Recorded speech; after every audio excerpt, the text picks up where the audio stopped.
পবিত্র ঈদুল আজহা উপলক্ষে উপহার হিসেবে দেওয়া কালো মানিক নামের একটি গরু গ্রহণ করবেন না বিএনপি চেয়ারপারসন খালেদা জিয়া। পটুয়াখালীর কৃষক সোহাগ মৃধা এ গরুটি উপহার দিতে বৃহস্পতিবার রাতে গুলশানের ফিরোজাতে পৌঁছালেও খালেদা জিয়ার পক্ষ থেকে উপহার গ্রহণে অনীহা প্রকাশ করা হয়। বৃহস্পতিবার রাত 10টার দিকে কৃষক সোহাগ মৃধা তার লালন পালন করা ফ্রিজিয়ান জাতের ৩৫ মণ ওজনের ষাঁড়টি নিয়ে বিএনপির চেয়ারপারসনের বাসভবনের সামনে হাজির হন। ষাঁড়টির বাজার মূল্য প্রায় ১০ লাখ টাকা বলে জানা গেছে।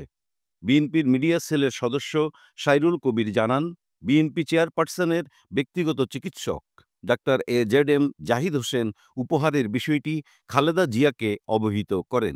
জবাবে খালেদা জিয়া গরুটি উপহার হিসেবে গ্রহণ করবেন না বলে জানিয়েছেন।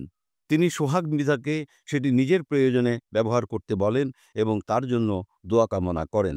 সাইরুল কবির খান বলেন, ম্যাডাম উপহারটি ফিরিয়ে দিতে বলেছেন এবং দেশবাসীর কাছে দোয়া চেয়েছেন। এই কঠিন সময়ে তিনি মানুষের ভালোবাসা ও দোয়া নিয়েই থাকতে চান।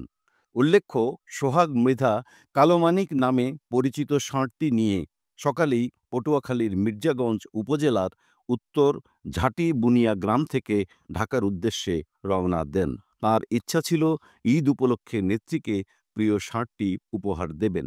খালেদা জিয়ার এই সিদ্ধান্তে দলীয় নেতাকর্মীদের মধ্যে মিশ্র প্রতিক্রিয়া দেখা গেলেও অনেকেই এটিকে তার সরলতা ও দেশের মানুষের প্রতি আন্তরিক ভালোবাসার প্রকাশ হিসেবে দেখছেন।